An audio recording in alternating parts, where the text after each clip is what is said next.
Madame la Présidente, Madame la Ministre, Mesdames et Messieurs les députés, je suis très honoré de venir aujourd'hui. Tout d'abord, je voudrais juste rappeler mon expérience professionnelle en présidant notamment la Commission des maladies transmissibles du Haut Conseil de la santé publique. J'ai conseillé différents gouvernements français pendant 15 ans sur la gestion des crises sanitaires et des épidémies. J'ai été président pendant des années du comité technique des vaccinations, donc j'ai présidé à la politique vaccinale française. Donc je suis pas du tout un anti-vax comme certains médias l'ont dit. Je suis à fond convaincu de l'intérêt de la vaccination. Et j'ai même été vice-président à l'OMS pendant des années du groupe d'experts pour les vaccins pour toute la région euro de l'OMS, qui est beaucoup plus large que l'Union européenne, parce que la zone euro de l'OMS, ça inclut la Russie, toutes les républiques d'Asie centrale, la Turquie, Israël, c'est la grande Europe de l'OMS. Donc voilà, c'est quand même mon expérience à la fois des épidémies et de la vaccination. Moi, j'aurais deux messages principaux à vous dire dans cette crise. C'est qu'on a bafoué la science et on a bafoué le droit. Alors on a bafoué la science parce que toutes les décisions de nos politiques, basées sur des experts qui, malheureusement, on le sait maintenant, c'est public, ont des conflits d'intérêts majeurs avec l'industrie pharmaceutique. Quand ils prennent des décisions en catimini, ils ne fournissent zéro référence scientifique. Moi-même, je connaissais très bien Jean-François Delfraissy, le président du conseil scientifique à l'Élysée, parce que moi je l'ai connu quand il était interne en 1978. Et je l'ai appelé il y a quelques semaines, j'ai dit écoute Jean-François, on n'est pas d'accord, mais j'aimerais qu'il y ait un débat contradictoire, parce que tu sors plein d'avis comme ça, on ne connaît pas tes sources. Et là, il a refusé le débat. Et c'est pour ça que je suis très à l'aise, parce que, vous savez, ça fait 2 ans que je me bats dans les médias français, j'ai écrit 2 livres.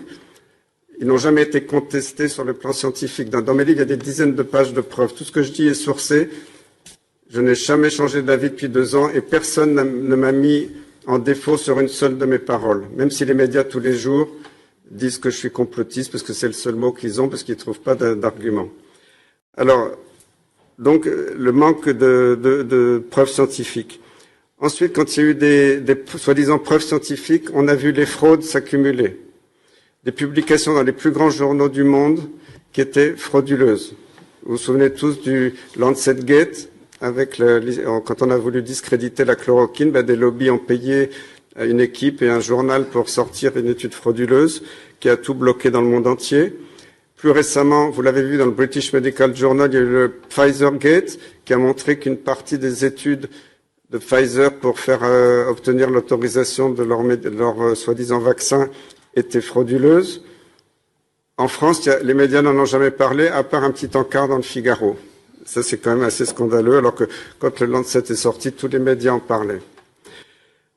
Les conflits d'intérêts sont majeurs, que ce soit avec les experts, que ce soit aussi avec les médias. Et ça, c'est public, c'est pas des fake news, c'est pas moi qui le dis.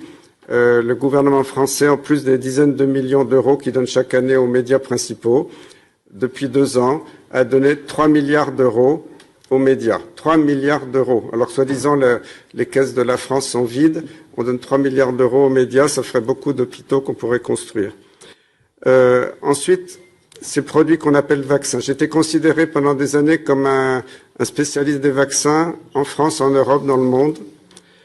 Et je crois que le plus grand scandale de cette épidémie, c'est de nous avoir fait croire que c'était des vaccins. Ce ne sont pas du tout des vaccins.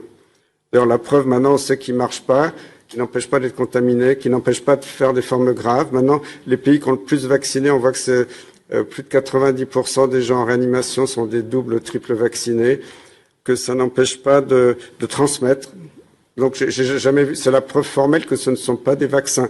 Donc, faut arrêter ce délire de vouloir vacciner pour une maladie qui ne tue presque plus. Où sont les morts? Alors, il y a beaucoup de chiffres qui ont été gonflés. Pardon. Beaucoup de chiffres ont été gonflés parce qu'avec ces PCR qui amplifient au-delà de ce qui est autorisé scientifiquement d'habitude, on a gonflé les chiffres d'épidémie, on a gonflé les chiffres de morts, parce que les gens qui arrivaient à l'hôpital pour autre chose, s'ils avaient un test positif, on disait qu'ils étaient morts du Covid, alors qu'ils étaient morts de tout à fait autre chose. Ensuite, ce qui m'a énormément choqué, moi en tant que spécialiste des vaccins, c'est qu'un vaccin normal, il faut 10 ans pour qu'il soit autorisé.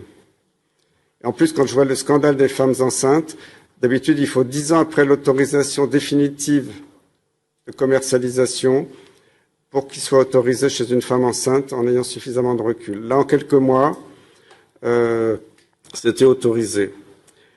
Ce qui me choque, c'est l'absence d'études scientifiques sur les décisions.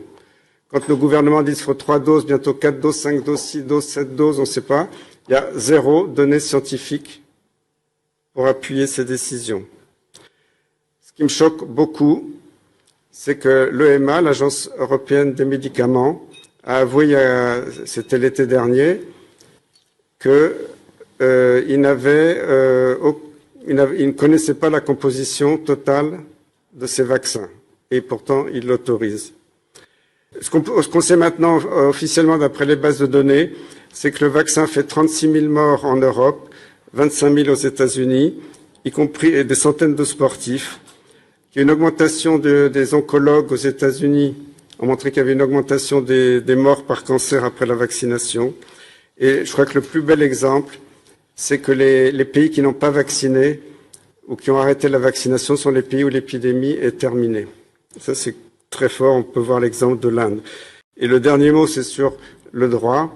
Je dirais que tout est illégal, puisque, comme ça a été dit tout à l'heure, une autorisation de mise sur le marché conditionnelle ne peut être obtenue que si on a démontré qu'il n'y avait pas de traitement efficace. Alors, il y a des centaines de publications scientifiques, l'exemple de l'Inde, d'autres pays qui montrent qu'il y a des traitements efficaces. Et surtout, le plus important, c'est qu'on est toujours en phase 3 expérimentale et que dans les traités internationaux, y compris dans le Code de Nuremberg, c'est totalement interdit de faire une obligation sur un produit expérimental. Donc tout État, tout parlementaire qui vote pour une obligation sur un produit expérimental, il peut être attaqué à titre personnel au pénal à un tribunal international pour une faute extrêmement grave, mais en mettant en danger la vie des êtres humains. Et puisqu'on parle des enfants, je termine là-dessus. Il y a des enfants qui meurent du vaccin.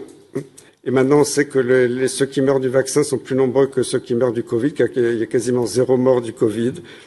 Dans mon entourage personnel, je connais une jeune fille de 17 ans, une jeune fille de 20 ans qui sont mortes 8 jours après le vaccin d'un infarctus du myocarde. Moi, j'ai jamais vu de ma carrière un infarctus du myocarde à l'âge de 20 ans et une autre d'une embolie pulmonaire.